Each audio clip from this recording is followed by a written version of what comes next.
There is a wall in Milan that has been quietly destroying itself for 500 years. And on that wall, painted not with conventional fresco technique, but with a layered mixture of tempera and oil applied directly to dry plaster, a method that Leonardo da Vinci invented for this specific project. And that turned out to be one of the most technically disastrous decisions in the history of art. There exists a painting so famous, so relentlessly reproduced and analyzed and argued over, that most people believe they already know it completely. They have seen it on posters and postcards and coffee mugs. They know the basic scene. Jesus at the center of a long table, 12 apostles arranged around him in groups of 3, the moment of the announcement that one among them will betray him frozen in paint and plaster on a refectory wall in a Dominican convent. They think they know the Last Supper. They do not. Because what modern technology, infrared imaging, X-ray fluorescence, multispectral analysis, and now artificial intelligence, has been finding inside that painting, beneath its surface, encoded in its geometry, embedded in the placement of every object on that table, goes so far beyond the image that most people think they know that the painting that emerges from the science is almost a different work entirely. This is not a story about conspiracy theories or secret codes in the Dan Brown sense. The real discoveries are more interesting than astonishing, and more deeply revealing of the kind of mind that produced this work. What the technology has found in the Last Supper is not a mystery waiting to be solved. It is a portrait of Leonardo da Vinci himself, his obsessions, his knowledge, his extraordinary ambition, and his almost superhuman ability to encode multiple systems of meaning into a single visual composition. Understanding what the science has revealed requires understanding what Leonardo was, which was not simply a painter. He was a musician, a mathematician, an anatomist, an architect, an engineer, and a philosopher of nature who happened to have the most technically accomplished hand in the history of Western art. And he used every single one of those capacities in the Last Supper, not sequentially, simultaneously, all at once, layered on top of each other in a compositio that, 500 years later, machines are only now beginning to fully read. Begin with the surface, literally. Before you can understand what is hidden in the Last Supper, you have to understand what an extraordinary act of survival the painting's physical existence represents. Leonardo made a technical choice in 1495, when he began work on the commission from Ludovico Sforza, the Duke of Milan, that broke with the established practice of fresco painting and ended up causing centuries of suffering for everyone who tried to preserve his work. Traditional fresco requires painting on wet plaster, allowing the pigment to bond chemically with the wall as the plaster dries. It is durable. It is stable. It is what Michelangelo used on the Sistine Chapel ceiling, which is why the Sistine Chapel ceiling looks the way it does 500 years later. Leonardo did not use traditional fresco. He used tempera and oil paint on dry plaster, sealed with a layer of pitch and mastic. Why? Because he needed time. He needed to be able to work slowly, to step back and assess, to revise, to achieve the kind of subtle gradation of tone and expression that his method of painting, the sfumato technique of imperceptible, transitions between light and shadow, required. Fresco does not allow for second thoughts. Leonardo's entire artistic practice was built on second thoughts. The result was technically magnificent and materially catastrophic. Within 20 years of its completion, contemporary observers were already noting that the paint was beginning to detach from the wall. Within a century, it was deteriorating badly. Within 2 centuries, it had been partially destroyed, partially overpainted by well-meaning but incompetent restorers, flooded, used as a stable by Napoleon's troops who reportedly used the apostles' faces as targets for thrown objects, damaged by the bombing of the surrounding building in 1943, and subjected to no fewer than 6 major restoration campaigns of wildly varying quality. What survived each intervention was a little less of Leonardo and a little more of everyone who had tried to fix him. When the most recent and comprehensive restoration finally concluded in 1999, a 22-year effort led by art restorer Pinin Brambilla Barcelona that used infrared reflectoscopy, X-ray fluorescence, spectrometry, sonar, core samples of the wall, and microscopic photography to guide the removal of every previous layer of overpainting. The result was both a triumph and a reckoning. Infrared reflectography, which penetrates the uppermost paint layers and reveals what lies beneath, allowed the restorers to see Leonardo's original, or the first time in centuries. X-ray fluorescence spectrometry allowed them to every pigment, distinguishing what Leonardo had laid down from what 5 centuries of restorers had added on top. The technology, used with extraordinary care and patience over more than 2 decades, succeeded in removing layers of shellac, oils, and overpainting that had accumulated since the 16th century, restoring color relationships and tonal contrasts that had been invisible for hundreds of years.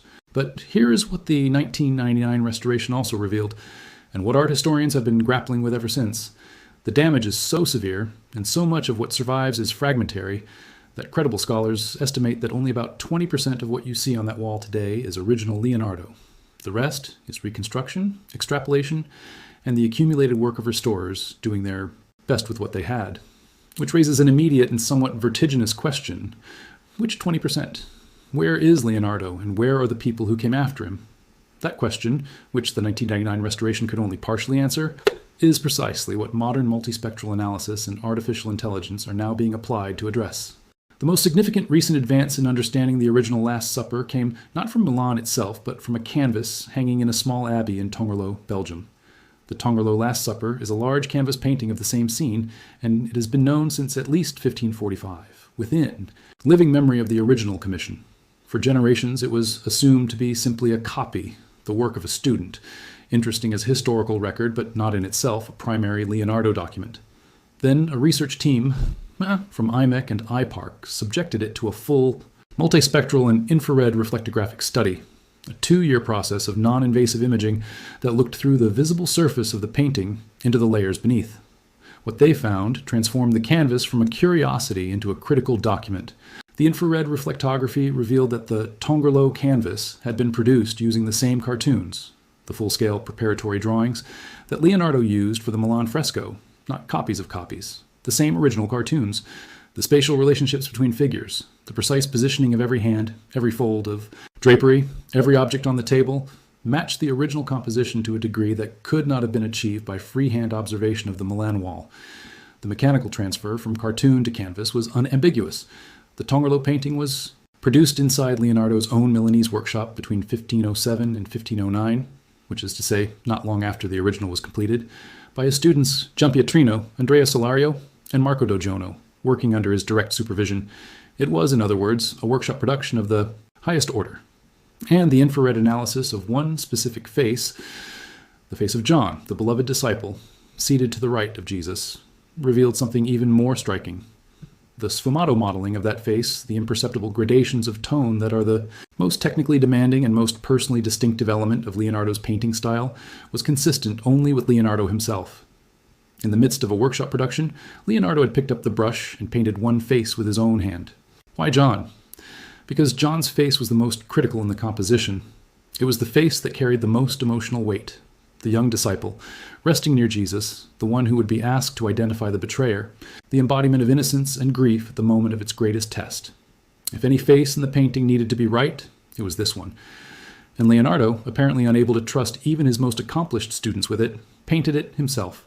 This finding, confirmed by objective scientific analysis of pigment application technique, independent of any stylistic judgment, means that the Tongerlo canvas preserves in one specific face a direct record of Leonardo's own hand at the peak of his powers, working on this composition. For scholars trying to reconstruct what the Milan original actually looked like before 5 centuries of damage and overpainting, the Tongerlo canvas, produced from the original cartoons, is now understood to be an essential primary source, not a copy. A parallel original, closer to Leonardo's intentions than much of what can currently be seen on the Milan wall. Meanwhile, the original painting in Milan continues to yield new information to imaging technology. The 1999 restoration discovered, among other things, a tiny pinhole in the plaster, a single, almost invisible mark at the precise geometric center of the composition in the area of Jesus' right temple. This pinhole is the vanishing point of the painting's entire perspective construction. Leonardo had hammered a nail into the wall, tied strings to it, and used those strings as perspective guides to construct the architectural recession of the ceiling, the walls, and the table. Every receding line in the room converges at that pinhole, and that pinhole is located at exactly one specific anatomical point, the right temple of Christ. The precise location, in Renaissance medical understanding of what was called the sensus communis, the common sense, the integrating faculty of the brain, where all the other senses came together and perception became understanding. Leonardo did not simply put Jesus at the center of the composition. He made Jesus' mind, specifically the seat of human understanding in the brain, the literal geometric origin point from which all spatial reality in the painting radiates. Everything in the physical world of the painting flows outward from the mind of Christ.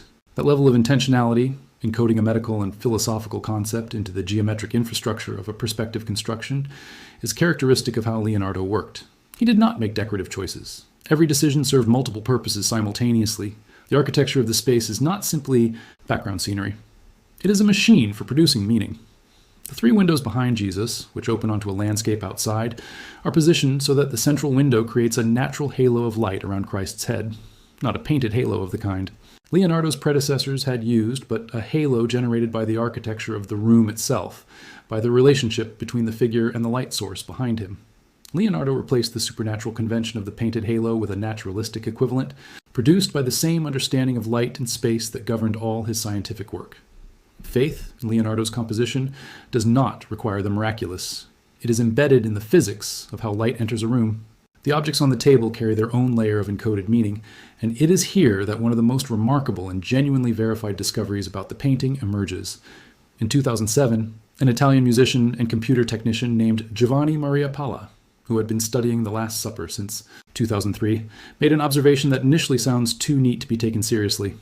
But it has since been examined by multiple independent researchers and called plausible by serious Leonardo scholars, including art critic Alessandro Vezzosi.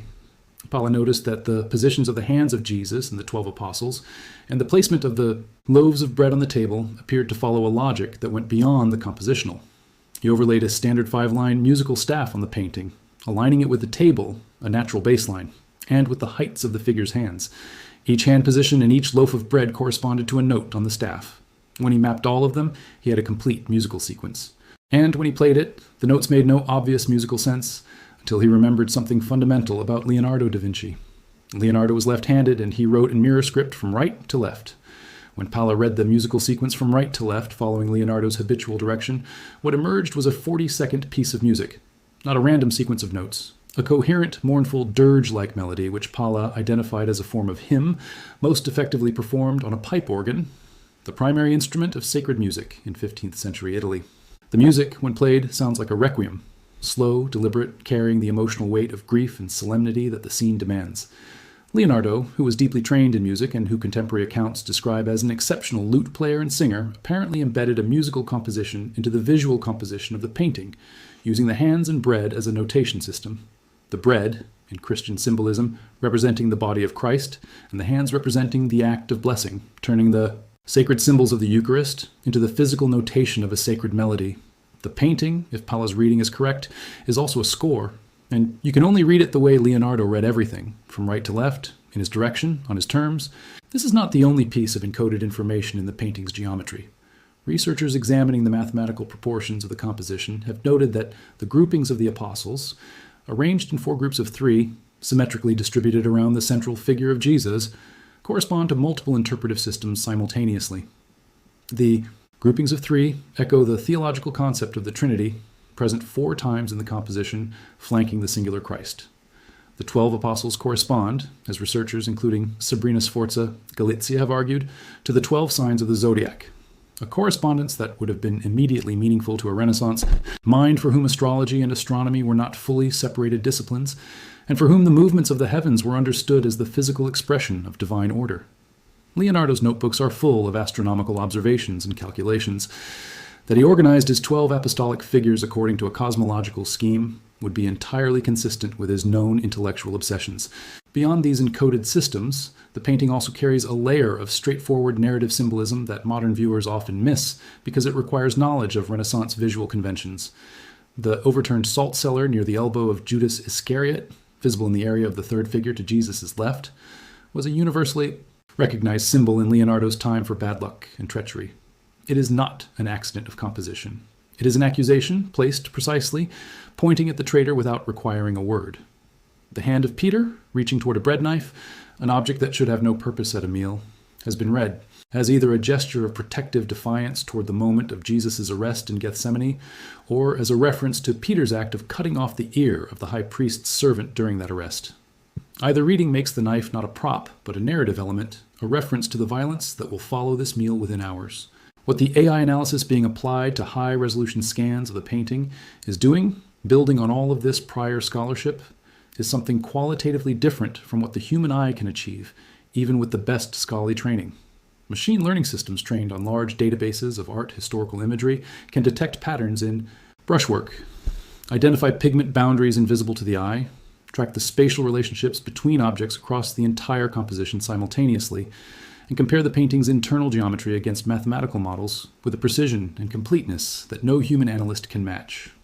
When AI systems analyze the painting's perspective construction, they can verify the degree to which every element of the architectural recession conforms to the geometry radiating from that vanishing point at Christ's temple, and they can identify the deviations from perfect mathematical perspective that Leonardo introduced deliberately, because he understood that strict mathematical perspective produces spatial distortions that the human eye finds uncomfortable.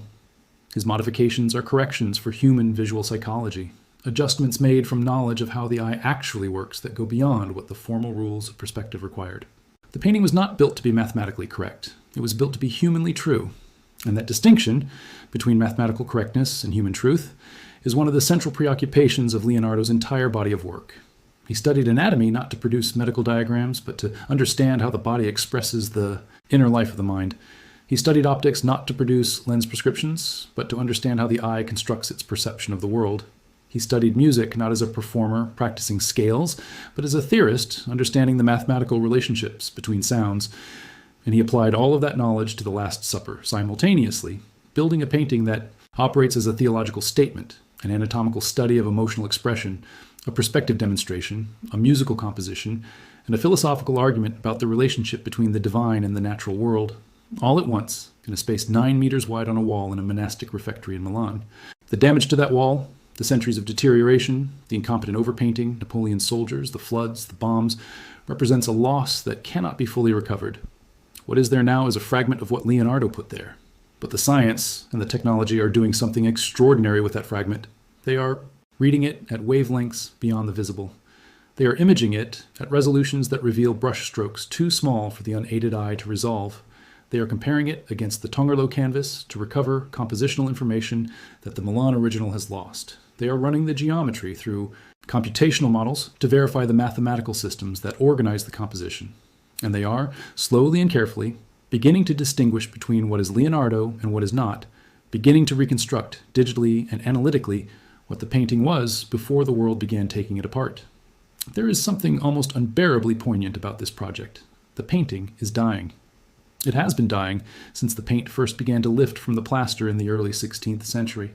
The rate of deterioration has slowed dramatically with modern climate control and conservation measures, and the restoration of 1999 has given it a degree of stability that it did not have before. But the molecules are still moving. The chemistry is still working. The wall will eventually reclaim what Leonardo put on it, on the timescale of stone rather than of human life. And the technology, the imaging systems and the AI and the multispectral cameras, is racing against that chemistry, trying to read everything that is still there before it is gone. What it is reading is the record of a mind unlike any other in the history of human thought. A mind for which the boundaries between disciplines were not just permeable, but invisible.